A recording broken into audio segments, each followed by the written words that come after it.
में बैठ जाओ।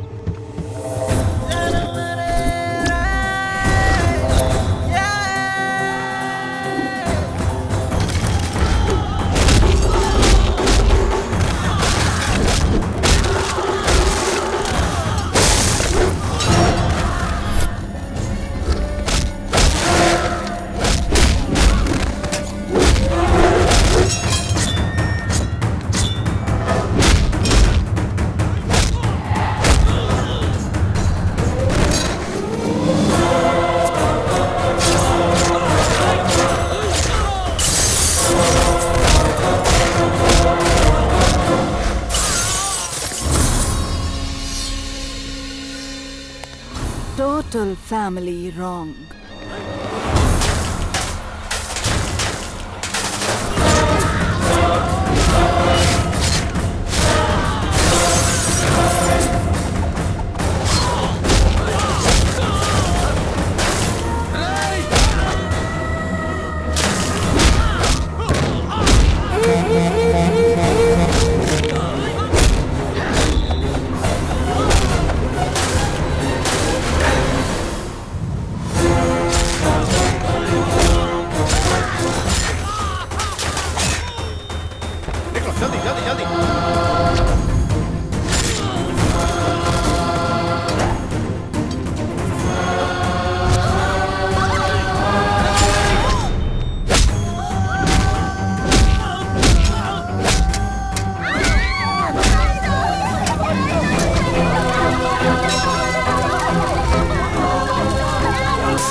तुम ठीक हो ना?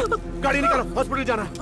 रुको रुको दामाद जी, अपने भैया के लिए मरोगे या अपने परिवार के लिए जियोगे? हम अभी अभी मौत के करीब जाकर आए हैं, फिर से उसके साथ जाएंगे, कंफर्म मरेंगे। ये तो डिक्टेटर है, किसी की बात ना सुनने की वजह से सिचुएशन आई है। आज इसकी बीवी की हालत हुई है, कल हम भी खत्म हो जाएंगे। चलो बैठो बैठो जल्दी। मेरी बात सुनो। ससुर जी जो कह रहे हैं सही कह रहे हैं भैया।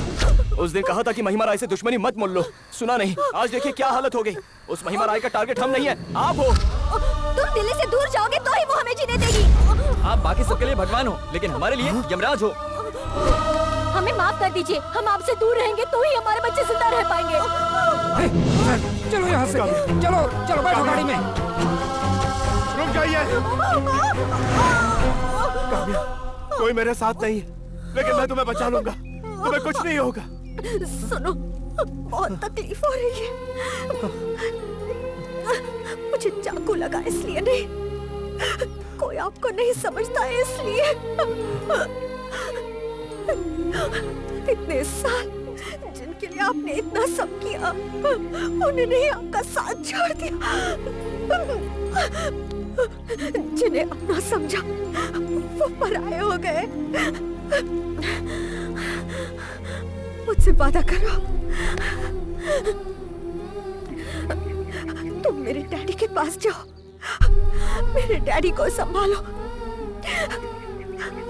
उन्हें पता नहीं चलना चाहिए कि मैं जिंदा नहीं, मर चुकी हूँ। काम्या, वैसे ही वो दीदी को लेकर पहले से ही परेशान है। उन्हें मेरे बारे में पता चलेगा तो वो पूरी तरह बिखर जाएंगे, उनसे सहा नहीं जाएगा। काम्या, काम्या, तुम्हें कुछ नहीं होगा।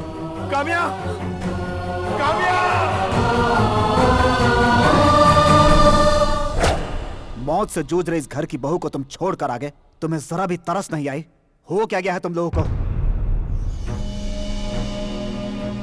तुम क्या समझते हो ये सारी जायदाद किसकी है? हमारे पिताजी और उसके पिताजी भाई जैसे थे। हमारे पिताजी जब बिजनेस में धोखा खाकर अपने बच्चों के साथ सड़क पे आ गए थे, उस वक्त सिर्फ उन्होंने ही सहारा दिया था। आज जो तुम लोग इतने शान और शौकत से जी रहे हो, बड़े लोग जो हमें इज्जत देते हैं, ये सब उनकी दी हुई भीख है। भगवान को मंदिर की जरूरत नहीं होती, लेकिन बिना भगवान के मंदिर की कोई कीमत नहीं। वो भगवान है और उसके बिना इस घर की भी कोई कीमत नहीं। भगवान नहीं, हमें जहन्नुम में पहुंचाने वाला वो एक शैतान है। हमें माफ कर दो भैया। हमसे अनजाने में गलती हो गई। भैया जहाँ भी होंगे हम उन्हें ढूंढ लेंगे और उनसे माफी मांगेंगे। उसे आना होगा तो खुद आएगा, हम उसे नहीं ढूंढ पाएंगे। उसने जो एक बार फैसला कर लिया वो उसे मरते दम तक निभाता है।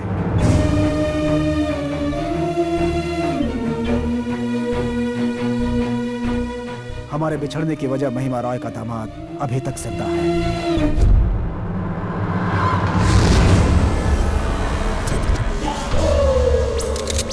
Shoot him!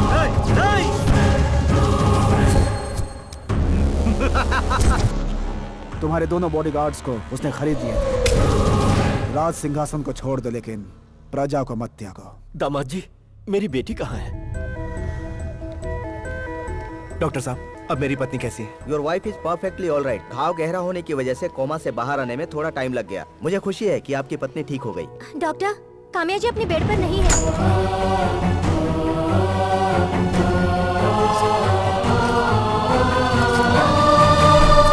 मेरी बेटी गई कहाँ होगी? कहीं दुश्मनों ने तो कुछ। डैडी,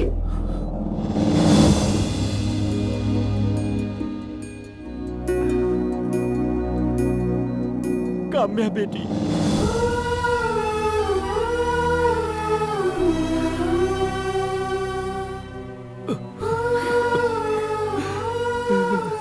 सॉरी डैडी, ये मिडिल क्लास से बिलोंग करते हैं। मैंने आपको ऐसा झूठ बोला था। इन्होंने भी मेरे कहने पर ही। तू सॉरी क्यों बोल रही है बेटी? बल्कि शर्मिंदा तो मैं हूँ। चल बेटी। मैडम, इतना प्यारा पति पूरे भारत में ढूंढने से नहीं मिलेगा आपको। सच कहा ना मैंने।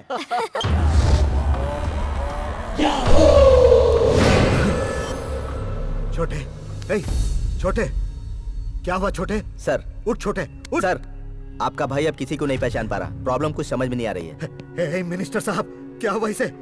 भाई की ये हालत करने वाला कौन है? ये है वो। तुम इसे जानते हो? दिल्ली को थर-थर हिला देने वाला डिक्टेटर है ये। सोचा था कि वो भाग गया, लेकिन वो तो दोबारा आ गया। दामाद जी, अगर उसने दिल्ली में कदम रखा तो हमारे सारे पॉलिटिकल प्लान्स बर्बाद हो जाएंगे। वो बचना नहीं चाहिए। He is wrong. तुम जब यहाँ नहीं थे उस बीच बहुत कुछ हो गया। चेंबर ऑफ कॉमर्स को महिमा रॉय ने अपने कब्जे में ले लिया है। I hope everything will be. चल उठ, उठ। चैम्बर ऑफ कॉमर्स सीट मेरी है। इस कुर्सी पर जिसे चाहूं उसे बिठाऊंगी। अगर किसी ने मेरे खिलाफ आवाज उठाई तो उसका सारा बिजनेस बंद। ये महिमा रॉय का ऑर्डर है।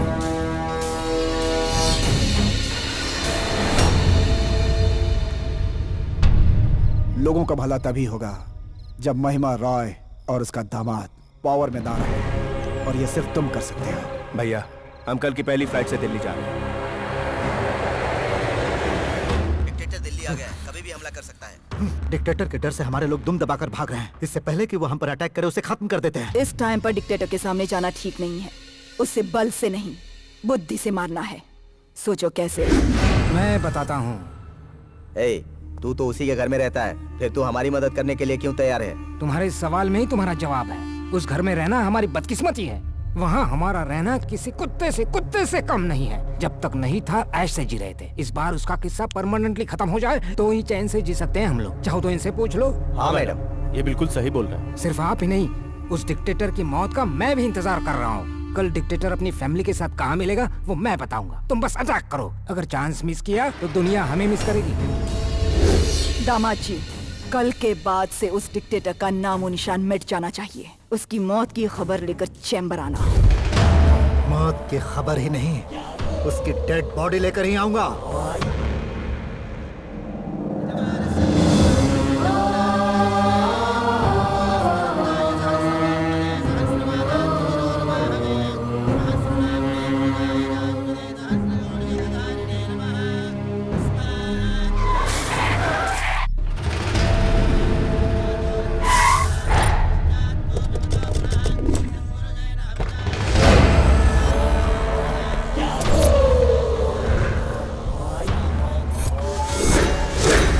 भैया, वहाँ कुछ भी हो जाए लेकिन पूजा रुकनी नहीं चाहिए।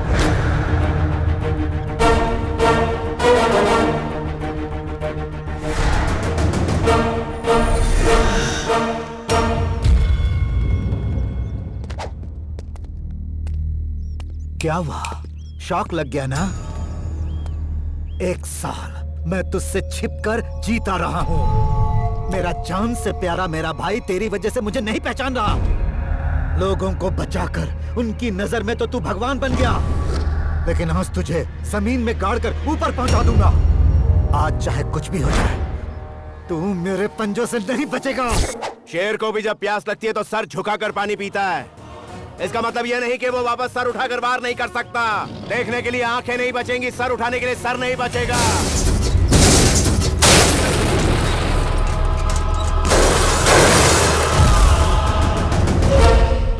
विश्वंभर,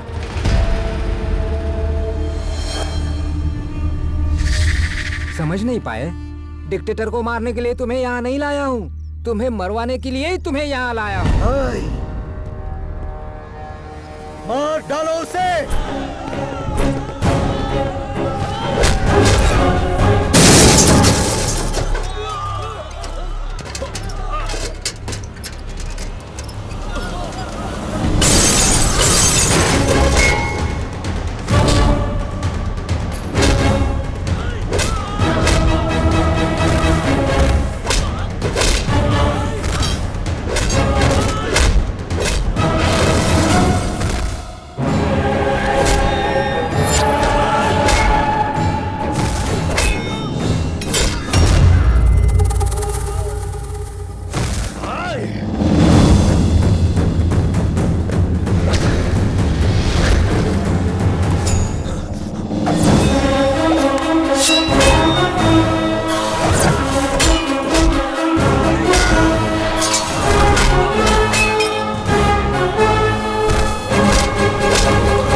घर में घुस के मारता तो मर्दानगी होती, बीच सड़क पर मारता तो गुंडागर्दी, और अगर यहाँ मारूं तो प्रायश्चित होगा।